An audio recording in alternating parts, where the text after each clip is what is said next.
Hello, Sangha. Can everybody hear me okay? Okay. Ooh, what a precious week this has been. What a precious week this has been. I've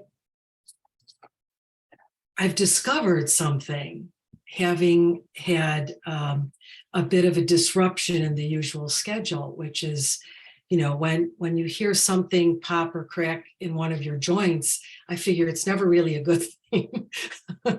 So having to do retreat from home yesterday and today, I feel like so extremely grateful that online participation is an opportunity for all of us.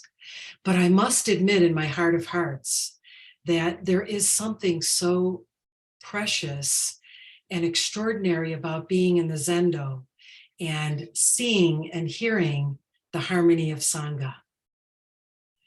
You know, I miss smelling the incense and the food and hearing all of you clink your bowls as you're eating and joyfully engaging in Samu practice.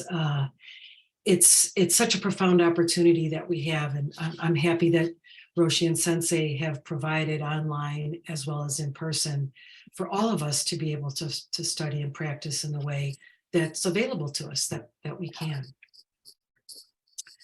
So what I'd like to draw from today is probably one of my favorite Zen poems. It's taken from this beautiful text called Inside the Grass Hut. And it's written by a senior student in the Soto lineage in the Minnesota Zen Center, Ben Connolly. And the Minnesota Zen Center, as you know, is a Soto lineage from the Katagiri Roshi lineage. And Inside the Grass Hut, it's actually talks about a poem that was written by Shitao. And he wrote two rather remarkable poems. The one that we're going to particularly focus on this morning is Song of the Grass Roof Hermitage. But we are all familiar with the other poem that he has written because we chant it every day at service. And that's the identity of the relative and absolute. That was written by Shitao. who was an early Zen master and the Chinese ancestor, but also a very important figure in the Japanese Soto lineage as well. And he wrote The Harmony of Difference and Sameness, which we now chant as the identity of relative and absolute. So relevant, right? So relevant to have this profound Dharma brought to us, and we get to interact with it in such a meaningful and vivid way. So I want to spend some time this morning just appreciating Shitao's extraordinary capacity to transmit the Dharma in such a beautifully simplistic way, but nonetheless quite profound. So the poem itself, Song of the Grass Roof Hermitage, it's not really expounding Zen philosophy as much as it's expounding a model for practice. So Shitao is showing us and telling us how we can create a space for practice. So he actually built and lived in a grass hut not far from his own temple. And it was a literal practice place, but also serves as a metaphor for all of our Zen practice places. So during the time that Shitao was alive and in his grass hut, one of his students came to him and said, "Master, what's the meaning of the Buddha Dharma?" And Shitao said, "Not to attain, not to know." And so, like a good Zen student, wasn't quite satisfied with that, with that answer. So the student asks again, "Master, what is the meaning of the Buddha Dharma?" And Shitao says, "The wide sky does not obstruct the white clouds drifting." So there's your answer. I guess it's up to each of us to figure that one out and to really work on that a bit. And I think that's what the poems of Zen give us an opportunity to do, to read it, to sink into it, to appreciate it, to see how it emerges in our life. And as Shitao's intent is in writing this poem, to help us create practice spaces that are spacious, that are expansive. So the flavor of Shitao's practice was really conveying this sense of, don't be worried about any attainment or achievement, or even to know anything.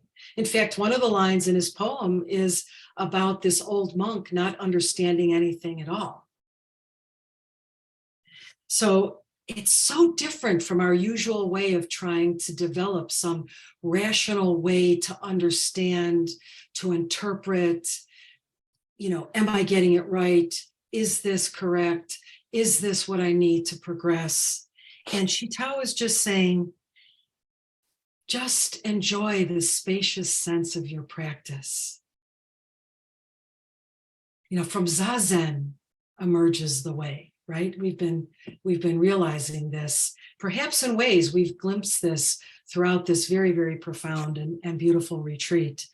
But Shitao in this poem is encouraging us once again to get in touch with the spacious sense of our practice, not to attain, not to achieve, not to compete, not to feel prideful about, to simply enter the spaciousness of our practice. So our study and practice is really about giving ourselves to each moment, but always with the intention to lift up others and to lift up our world. Always with that intention, to lift each other up, to lift up our world. So that's part of our Mahayana path, right? Our Bodhisattva vow, not just in it for ourselves. So Shitao is asking us to meet this poem differently, not to meet it in the way that we're trying to understand the meaning of the words or to arrive at some truth, but simply to open our heart and mind and just to meet life as it is. To be happy and to feel like practice, can our practice be enough? Is that enough? So I want to read the poem to you first, and then we'll spend some time there. It's comprised of 7 verses, and we'll spend some time just on the first verse. I fear that we won't have much more time. So hopefully that will encourage you, if you don't have this book, to spend some time, if you're interested, to buy the book, Inside the Grass Hut by Ben Connolly. So here it is, Song of the Grass Roof Hermitage, Shitao, 700 to 790.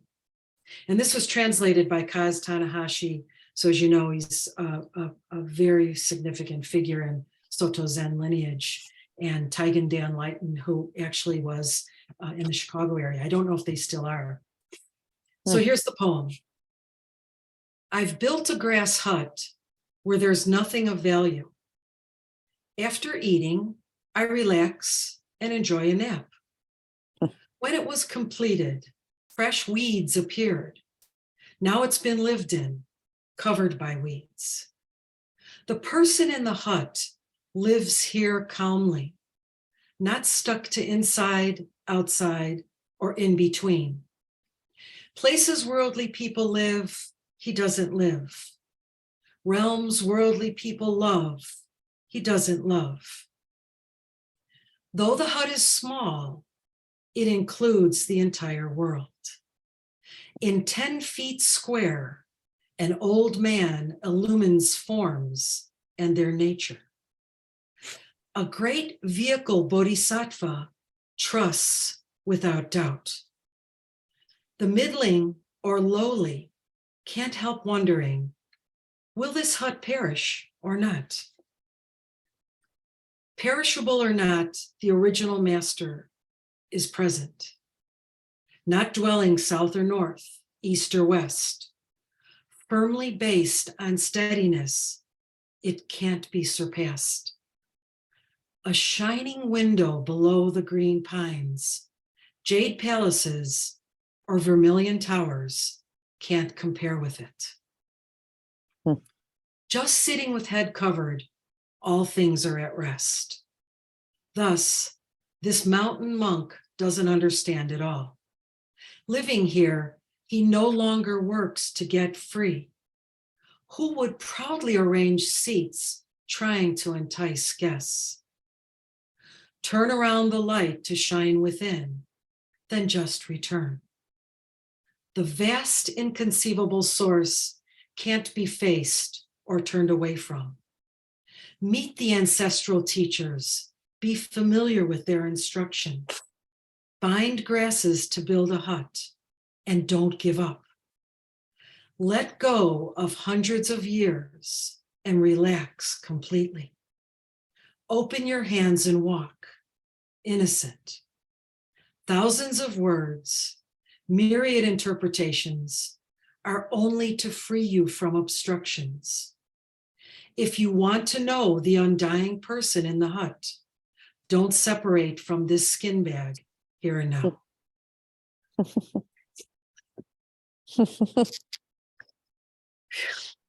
Yeah, really. Beautiful, right? Absolutely beautiful. Absolutely beautiful. So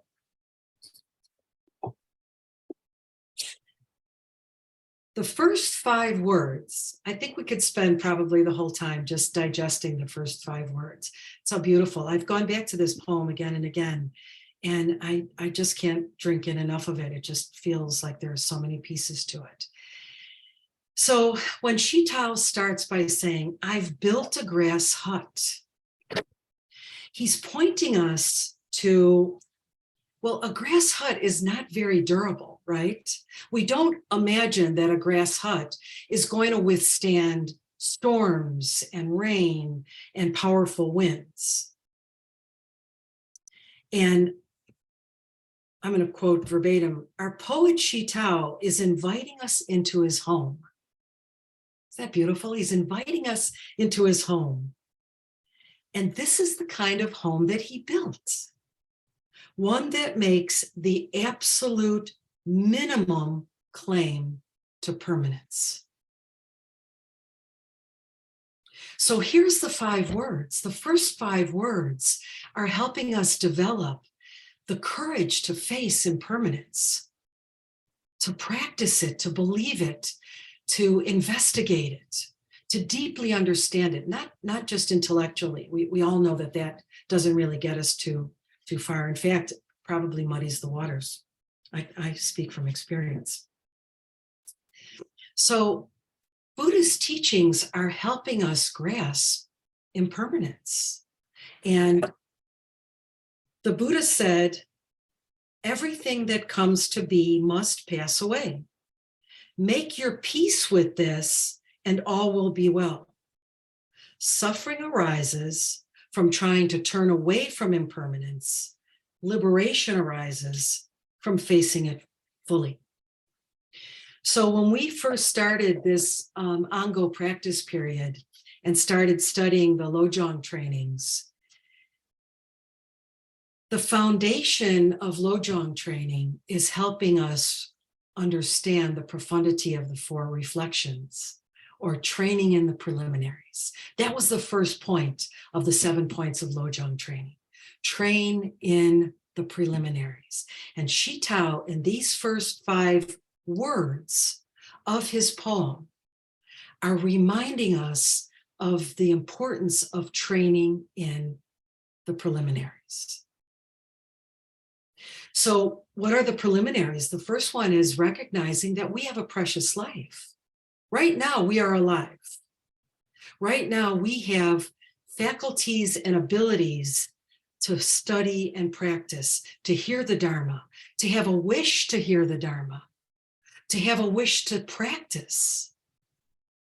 So the profundity of having a human life cannot be understated. We don't know what came before, what's coming next. But we know what we have now, and we know how it can serve us as a vehicle to realization, to practice.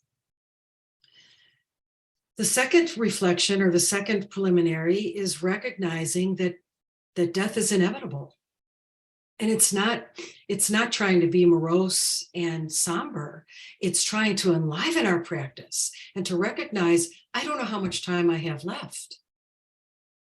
Do I want to meet death feeling like I still have so much more to do? Oh, I should have gotten to that practice. Oh, I wish I would have done a little bit more of that. The third one is reminding us of the indelible nature of our actions, or karma. Everything we think, we say, and we do creates a cause, now and later. You feel those ripple effects when you engage in negativity, and you engage in anger, and you engage in unskillful speech. You see what it causes in your environment. You see how it affects relationships and friendships. And the reverse is also true. When we engage in loving kindness and generosity and friendliness and warmth, we see the cause, the effect of that as well. So the 4 reflections are asking us to deeply, deeply chew over the profundity of having a precious human life right now. Death is coming. We don't know when, we don't know how, but it's coming. We don't have to dispute that. We don't have to spend hours debating that.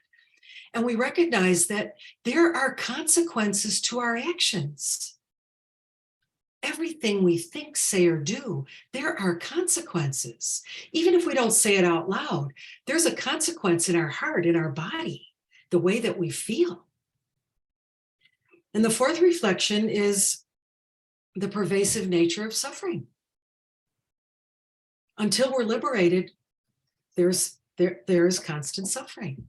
But we get confused about what is suffering, what is happiness? How are we released from suffering and attain happiness? How do we understand them? So the 4 reflections, and in Shi Tao's first 5 words of this phenomenal poem, he's saying, I've built a grass hut. Nothing permanent, nothing durable. But it describes a life available to all of us as Dharma practitioners of profound ease, moment to moment engagement with our life. Isn't that our Zen practice? Moment to moment engagement with our life.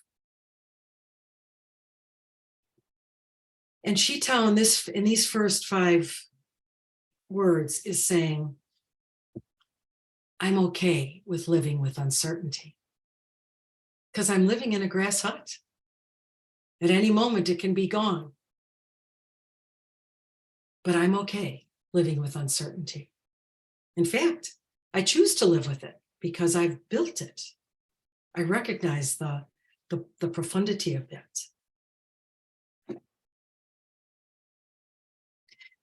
So we recognize, don't we, that our Buddhist tradition is not about going somewhere else to get what we like. As appealing as that may be, and I'm sure we've all tried it in the course of our life, go somewhere else and get something that you like, because that's what we think, don't we? If we haven't fully embraced impermanence, we think there's something out there, something around the corner, something I haven't yet discovered, acquired, attained, that will give me lasting happiness, that will fulfill me. And Shitao is saying it's not about going someplace else. It's building your own grass hut and being content with sitting there, with living there.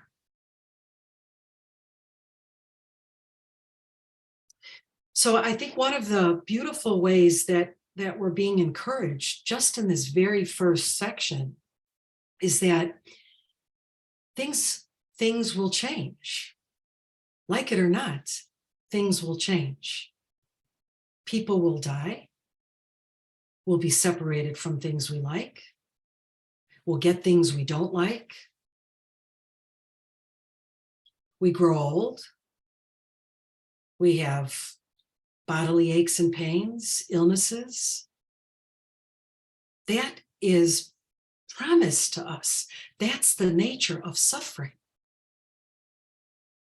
So Shitao is saying our minds are conditioned to relentlessly retell this story that, oh, but it's not going to happen to me, or it won't happen as badly to me, or I somehow have the magical way to escape it. And we don't. We don't. And how often are we operating from an understanding that things don't change?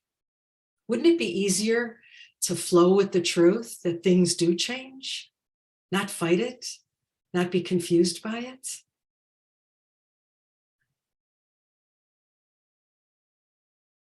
So this book and Shitao's poem is really about encouraging us to live fully in the moment. And we know this is true. We've heard Roshi and Sensei time and time again encourage us individually, collectively. You know, we have heard the teachings on impermanence, on no self, on suffering. So Shitao is saying, let's deeply contemplate it until we can accept it and live from that place of acceptance. So the way that Shitao began this poem, I've built a grass hut, is telling us, I'm accepting impermanence. I'm going to get right down to the matter of my practice, sitting simply, sitting continually. I've accepted impermanence.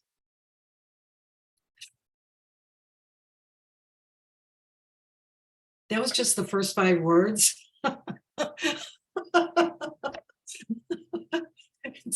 There's just so much. Dharma is so rich. There's just so much to it. Oh, it's so wonderful that we can all share in it. So then Shitao in the first line says, I've built a grass hut. Now he goes on to say, where there's nothing of value. Wow. As I've been confined to, home the last day and a half, I've looked around as I've been trying to really bring this poem more deeply into my heart. And I think, ouch, there's a lot of stuff here surrounding me. some valuable, some not, some meaningful, some important to me and to my wife. But in this line, in these words, Shitao is saying, he's making a place where the desires are not. He's making a place where withdrawing from surface material pleasures are okay. And he says this has been a part of spiritual practice, right?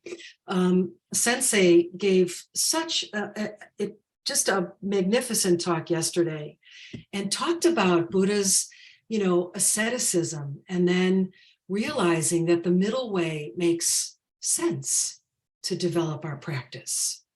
So we think that, and a lot of times spiritual practices encourage austerity and simplicity. And we realize that there is some truth to that, the freedom that austerity and simplicity offers us. I know for myself, the first several days in the Zendo compared to what I've experienced yesterday and today while I've been engaging in the same practices, feels a little different. So Shitao is saying there is a freedom to practicing that way with austerity and simplicity. And I think it's describing a bit of the mind of renunciation. And I think we can get very confused about what renunciation means and think that, okay, now I've got to throw away all my stuff, give away all my money, not buy anything anymore and be done with it, be done with the material world. But renunciation isn't quite that. If you choose to do that, that's your choice, certainly. Give things away, increase generosity. Of course, that's your own practice, that's your own path.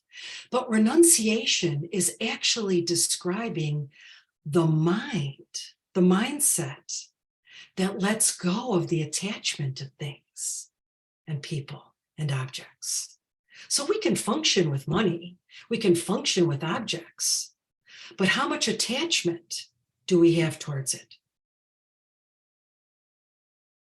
Are we seeing it as a source of our lasting happiness and pleasure? Would we be okay if it broke? If our loved one left? You can always test your attachment, I think, in that way that, how would you feel if it breaks or gets stolen or leaves or dies? So Shitao, in saying where there's nothing of value, is all of us get to it in our own way, in our own pace. But how do we develop this practice of austerity and simplicity so that we're not distracted by all the shiny objects? But we don't want to get crazy. Like, we're learning that, aren't we? That one of the ways that Lojong training, the training of the mind, is helping us is that I think one of the most profound slogans is remain natural while changing your aspirations. So we don't have to give everything away. And then people come over and think, what the hell happened? Where'd all your stuff go? Now, if that's a natural outgrowth of your practice and your wish, fine. But this is what the Lojong teachings are saying. Remain natural while aspirations are changing, while you're getting in touch with something that you'd like to try, you'd like to do, you'd like to have less of, you'd like to make it more simple, you'd like to release yourself from this attachment, that attachment. But do it naturally and do it with some intentionality.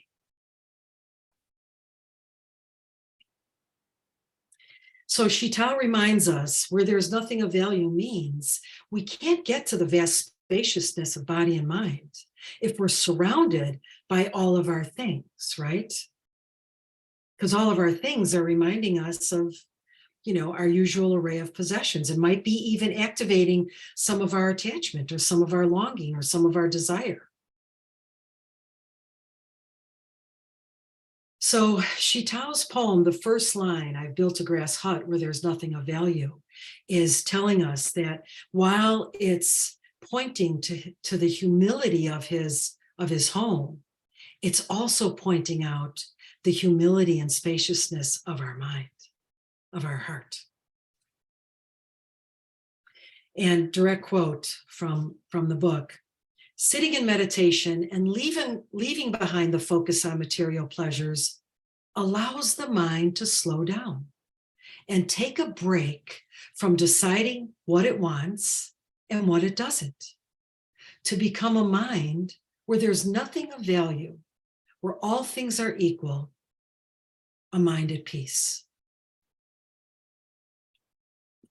So where all things are equal is, can you imagine the profound peace there would be to not be pulled by attachment, aversion, likes, dislikes, rights, wrongs, haves, have-nots, the equanimity, the stability. Roshi talked about this in his talk, the stability of that peaceful mind that's not blown about by the winds of change, by what we think is happiness, by what we think is suffering. Because when we value something, we're ascribing a meaning to it that is born out of our attachment. It's meaningful because it's meaningful to us, to me, to what I want, to what I see as important.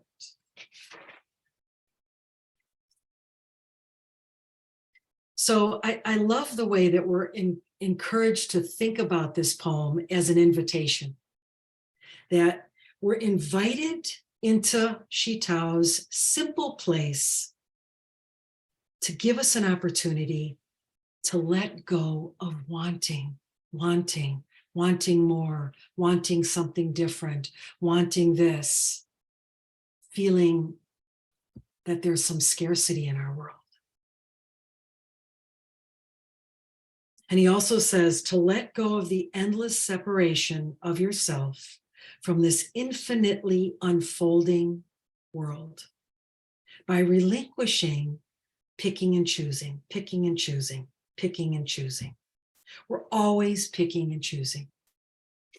And it can disturb our mind, can't it? We can get very caught up in picking and choosing. Am I choosing the right thing, the best thing, the thing that will give me pleasure? So in this first line, Shitao is saying, be completely here in your meditation hut, in your grass hut. What does it look like? What does it feel like? Can you be in your grass hut without the mind that values distractions, objects, worldly things, situations, events, and simply be in that austerity and that simplicity and practice from that place? That's why retreats are phenomenal, aren't they? Because it gives us a taste of that. It gives us a chance to develop outside of our comfort zone, outside of our homes, outside of our apartments, outside of our, we're separated from loved ones for a bit of time, from our treasured objects, and maybe even from work, from all sorts of things that capture us. And so retreat gives us that place to breathe, to let go, maybe to breathe with a sigh of relief. So the second line, Shitao says, after eating, I relax and enjoy a nap.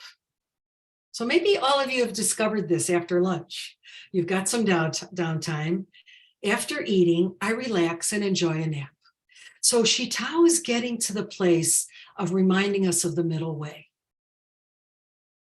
He's saying the path between one extreme of hardcore asceticism, which tries to rise above suffering by denying our bodies, and the other extreme of hedonism, which tries to deal with suffering by indulging our endless desires, doesn't work.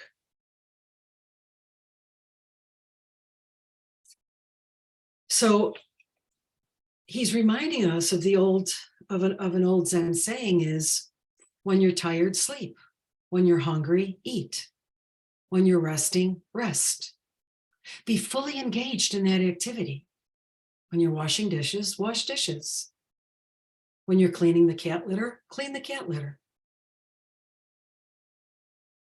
One activity doesn't have more importance than the other, does it? Intrinsically, it doesn't.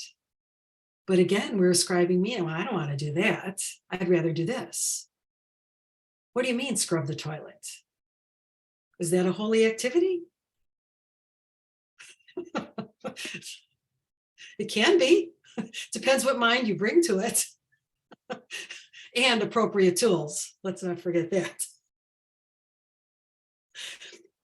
So throughout Shitao's poem, the theme is relax. Relax, folks. You know, senseis reminded us about joy and humor and letting go and relaxing, being with what's arising and not wishing for something different, for something else, for it to go away, to have more of that, to simply be content with what's arising. And I experienced that directly yesterday when my knee popped out Wednesday night. By the time I got home, I could barely walk into the house. And when I knew that it was going to interrupt my schedule of Dharma activity, it was a challenge. I didn't want it to go that way. But that's the way that was emerging. So I could either sit and sulk for a day, not being in the Zendo and not being able to continue with the practice, or I could make the best of it and create a spaciousness here. So I had to move my grass hut. It's not grass yet, believe me. I had to move my stone hut or my brick hut and practice just with some joy, just with some effort. And honestly, with ice packs on both my knees. And that's helped. So what is your middle way? You know, Shitao is saying, after eating, I relax and enjoy a nap. What is the middle way for each of us? You know, get deeply personal with these teachings and with this poetry. Get deeply personal. What is my middle way? How do I relax? Does it feel like it's a spiritual practice? Does something feel separate from my spiritual practice? So Shitao found the middle way from retreating from and totally engaging with the world. So what's our middle way? Make it make sense for each of us. That, you know, that's the place that it's going to work, when it makes sense for us. When we start to realize when we're sort of off the rails this way or we're off the rails this way. How do we come to the center point?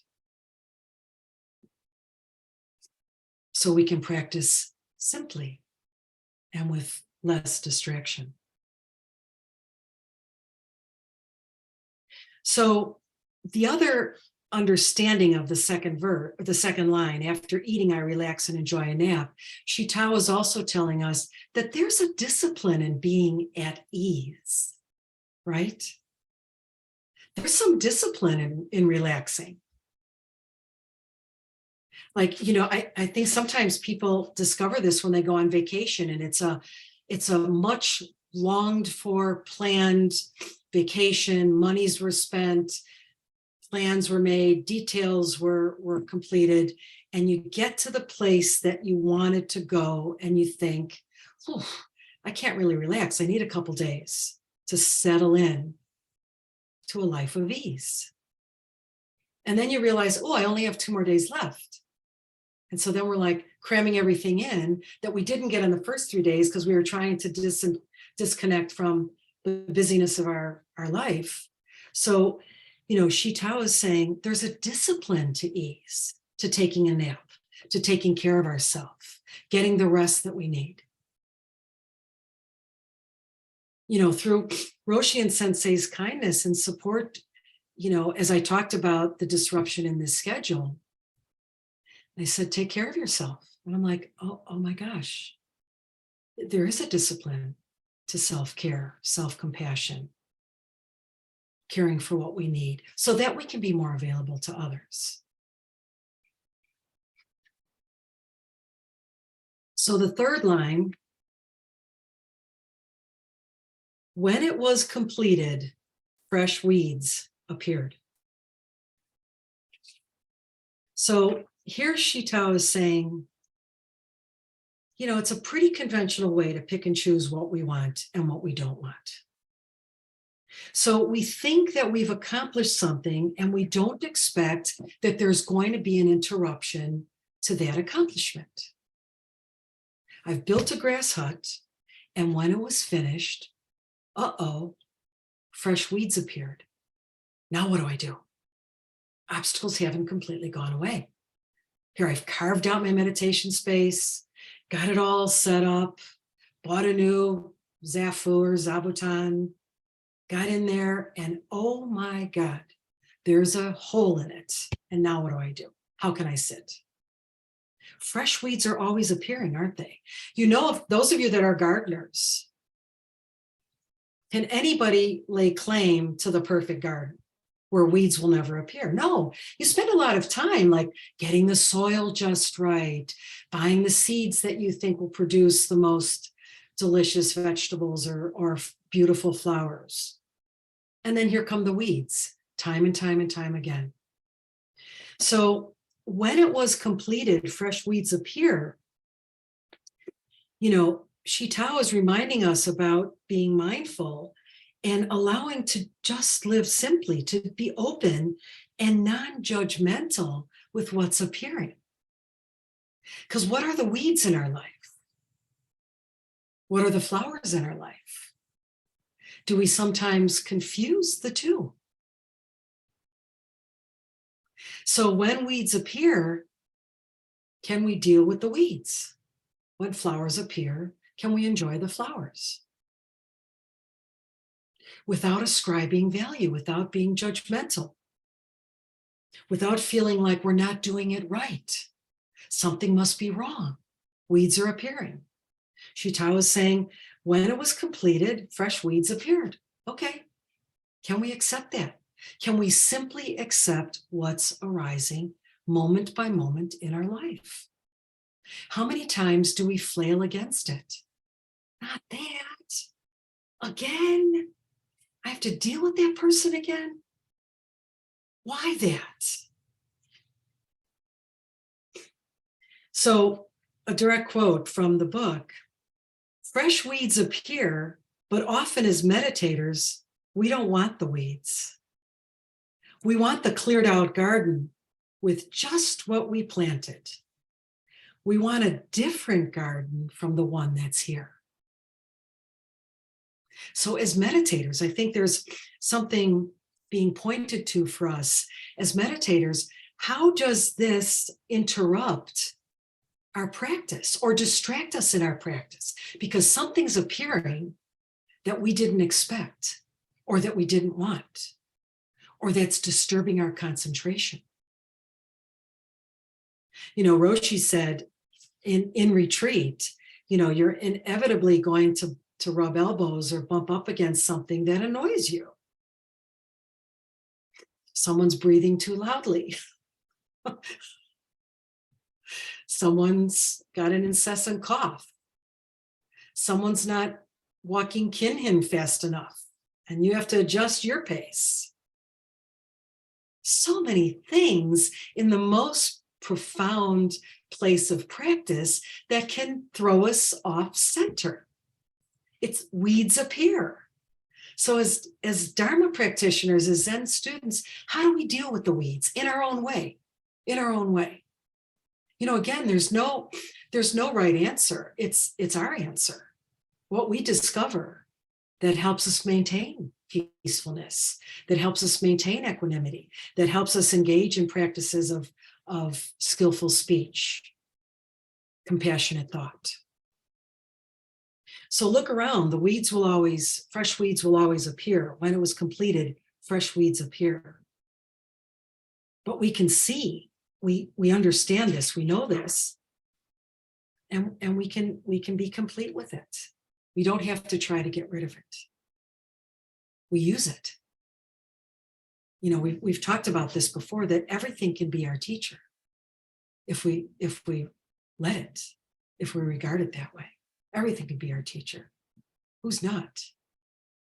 You know, I think one of the statements that actually made me laugh out loud when I read this many years ago by Ram Dass, where he said, to regard everyone you meet as God in drag.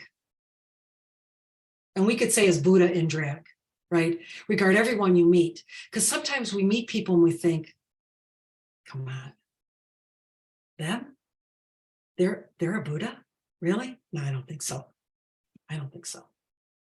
But isn't that profound? Like, how would it shift your perspective? If that were true, we don't know if it's true or not, right?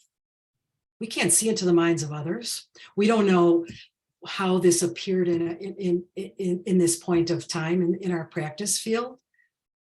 So what if we regarded that person in the Zendo during retreat who's maybe pushing some of our buttons, activating a little bit and thinking, thank you, Buddha Manjushri. Thank you for helping me cut through some deluded state of mind that I wasn't ready to see or deal with.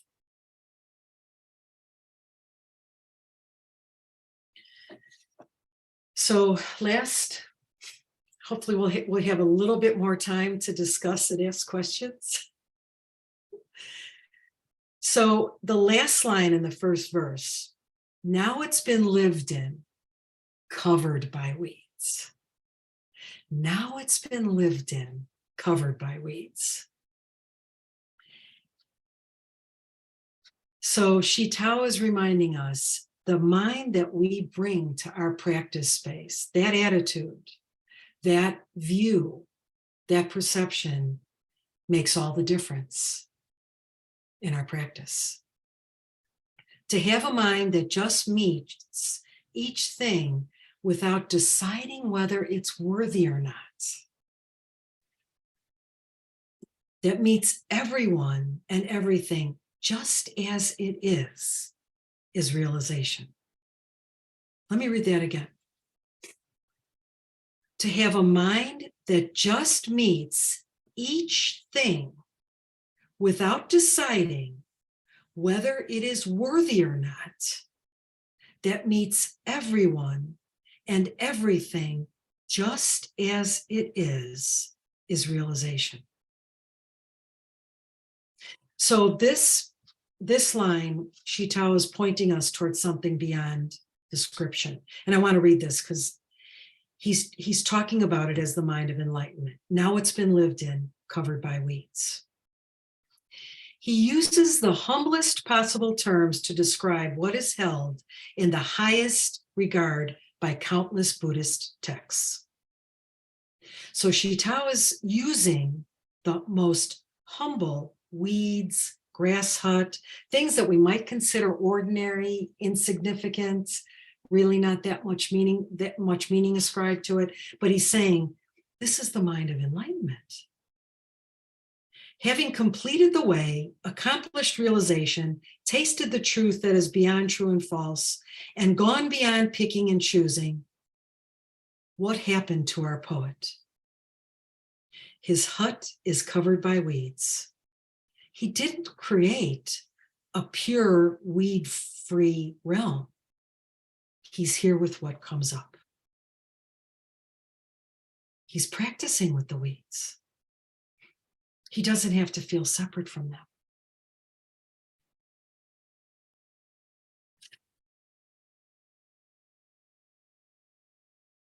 I think I'm going to stop. I have a tendency to go on too much, so I think I'm going to stop and give us 12 minutes instead of 5. Thank you all for joining me in this poem. I cannot encourage you enough to just spend some time. It can be so joyful to read the poetry, and you've already encountered Shitao with the identity of relative and absolute. Invite him more deeply into your home, into your practice, into your heart, and have some fun with it. And enjoy, the way of Dharma is a joyful path. let's not make it one that feels anything but. So thank you for your practices and for your sanghaship. So comments, questions?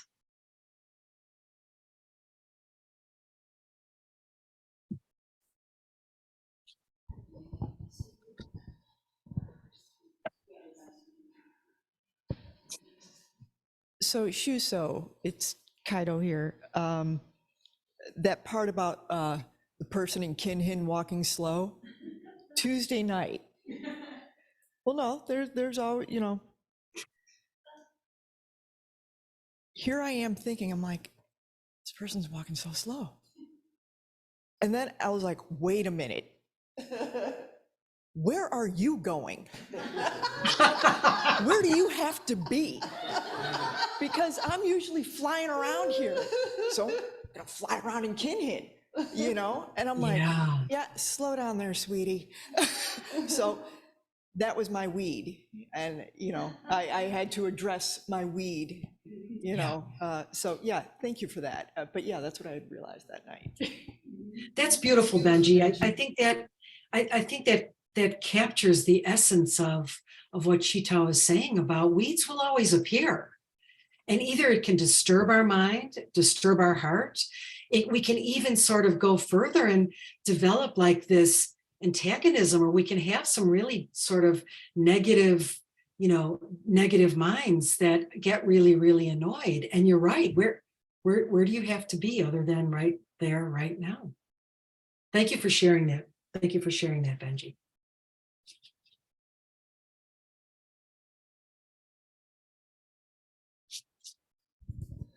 Beautiful talk. That's my favorite Zen poem as well. And it's actually hanging up in my office right by my desk. So just to try to remind myself to keep hold of that. One thing that I know Sensei brought the Dalai Lama into the room yesterday and mentioning how early he gets up and practices every day. What she didn't mention is that he shuts down his schedule at about 3 or 4 o'clock every day. So it's not like he's this kind of superhuman person who can kind of go all day and then sleep for an hour and then go all night. And then he's very intentional about when he gets up, he practices for his 5 hours, then he has his full schedule of all the things he's going to do, and then he shuts it down and he rests. So I just wanted to kind of bring that up, because I think it's sometimes we think about these spiritual leaders and we ascribe to them properties that are not human, but they are. Yeah. Thank you. That's a beautiful, beautiful reminder. And I think you're absolutely right that, spiritual practice is not just wearing ourselves down or going 24/7. And I appreciate you saying that very much, that, the Dalai Lama is intentional about his schedule and his capacity. I mean, I think the other part to what I'm hearing you say is, we each have our own capacity. Maybe getting up at 3 a.m. is not within our capacity right now. That's why Lojong training says, be natural while changing aspirations. Maybe we have a wish to practice more, to sit more, to do more retreats, but we also respect our capacity and maybe set some intention for the future to be able to carve more time into our day, into our life that allows for that formality of practice. So thank you very much for that reminder.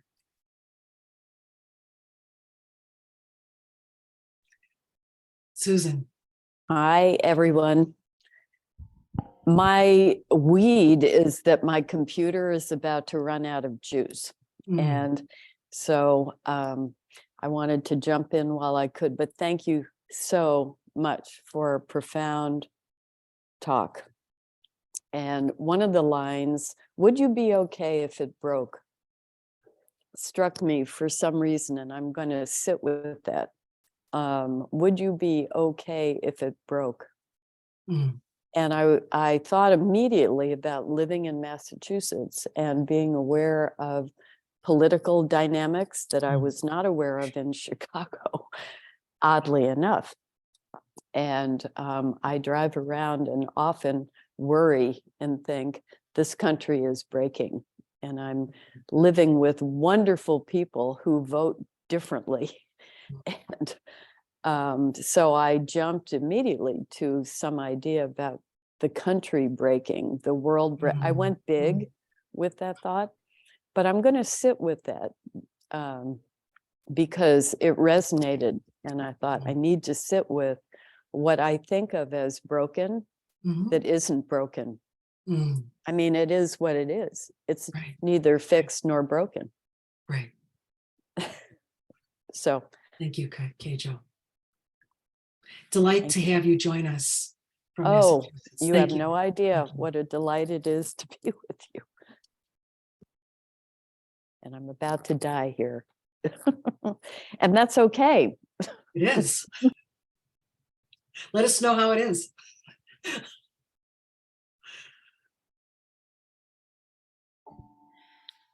Anyone else? So thank you.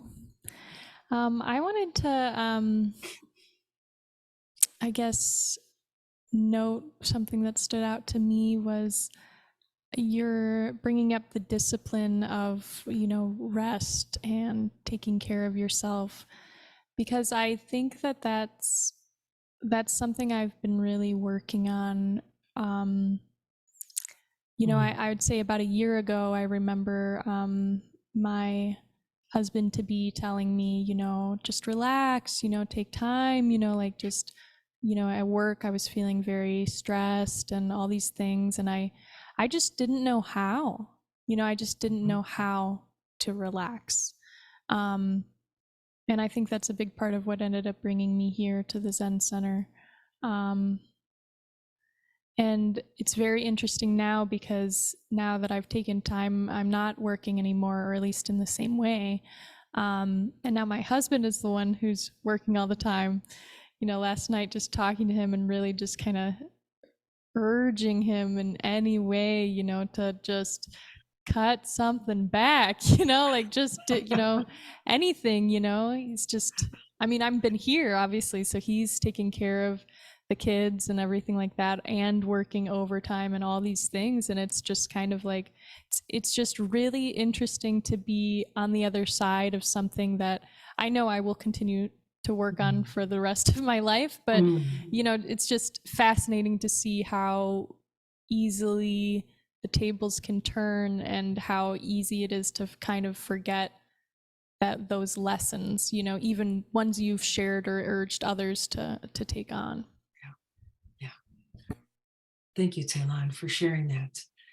Yeah, I really appreciate what you're saying about, working to discover what it's going to be like for each one of us to relax, like to really make it our own. Like, how do I do that? And to not feel like we need to have the answer right away. Like, what will it look like? How will it be? How can I put more thought into it, put more time into it, to discover what that will look like, to be able to relax, to be able to settle. But yes, of course, it is a discipline. We're not, that's not something we think of. We think, run, collapse, run, collapse. But is the collapse really rest? Is the collapse really self-care? And I think that's a piece we have to be curious about. Thank you. Hello, Shuso. I could just say that over and over and smile. And hello, Roshi and Sensei and Sangha. Lovely to be a part of this. Thank you for allowing us to be included through this platform. The lessons that I'm stringing together from the talks and what I'm hearing is when you spoke about how you can engage with the knee pain and how you can, engage with situations that are weedy. And I'm just, what's coming to mind for me is the amount of time that I spend annoyed and complaining. Even though I would say I'm pretty joyful. And I just am really taking in just the choice that I have. You know, like how much complaining and annoyance is a bodhisattva allowed before they tip over not being bodhisattva-y? And I'm just realizing now that when I get complainy and funky and annoying, I'm actually creating a relationship with something that isn't helpful. I'm beginning to build something that is going to be longer lasting than it needs to be. And then I get upset that I have a relationship with this thing, forgetting that I've created it. So I think I'm beginning to understand some of these ideas in Zen practice that I think that the slogan is push all blames into one. And I'm beginning to understand that a little more deeply as hearing you share that you can focus on, that old saying, which wolf are you going to feed, but really a lot more practically. Like I do have a choice. If I just really desire that grass hut and that peace, I'll find my way to it. So thank you very much. Yes, you will. Thank you, Jackie. Always such beautiful words. So eloquent. Thank you. Thank you. So a minute or two left.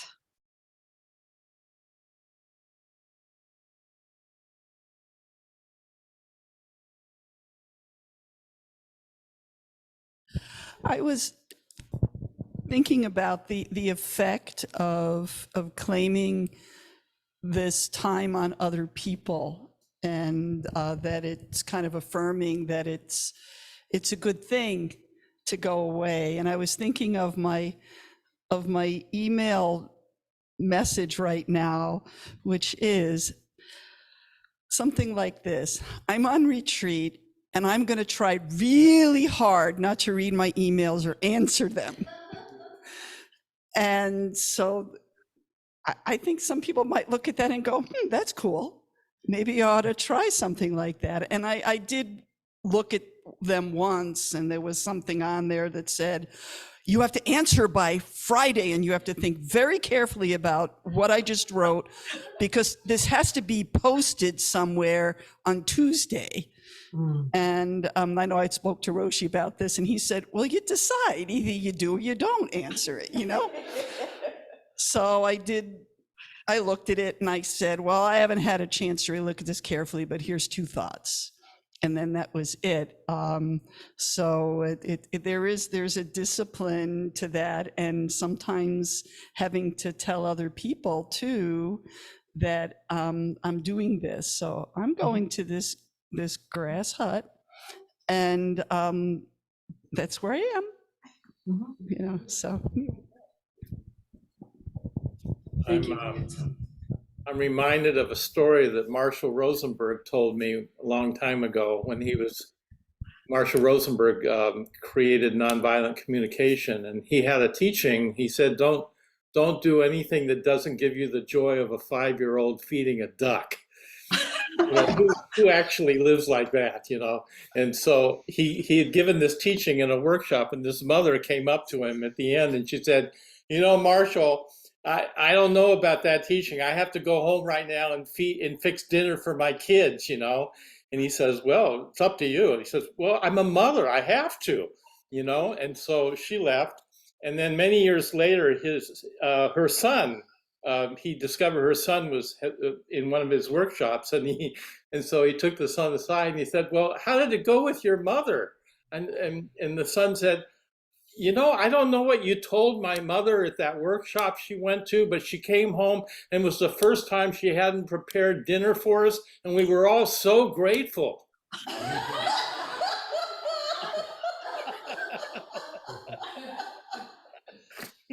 So, anyway. Good one, Roshi. Okay, well. Oh yeah, you go. Oh yeah. Go ahead, Jeremy. I'll just say something quickly. Is just the last part about just the house being full of weeds. resonated with me because I don't know if it still exists, but for a while there was this idea of lifestyle design, just take control of your life and like you can just basically like always pivot so you don't have to deal with anything. And I kind of set myself up for that for a long time, and switching jobs, switching relationships, just like never having, like what I realize now is just never really having to commit to anything, and it's there's a huge cost to that. And so living with the weeds and really and not just living with them, but actually embracing them and drawing close to them, I'm realizing is actually holds a lot more fruit, I guess. Yeah. Thank you, Jeremy. I so appreciate that idea that it's not just tolerating the weeds, but it is, like, I liked the word that you used, embracing it and accepting it, like deeply accepting it, not just white knuckling it. Like we talked about that in Lojong, that the practice of patience is not a white knuckle experience, that we're just gritting our teeth and getting through it. It's, we're trying to create that spaciousness and that openness that accepts it and sees it for what it is. So thank you for sharing that. All right, dear Sangha, enjoy your lunch. And I look forward to sharing more time in retreat with all of you. Thank you so much for giving me this opportunity. Beautiful talk, Myogetsu. Thank you so much. Thank you, Roshi. Take good care of yourself. Thank you.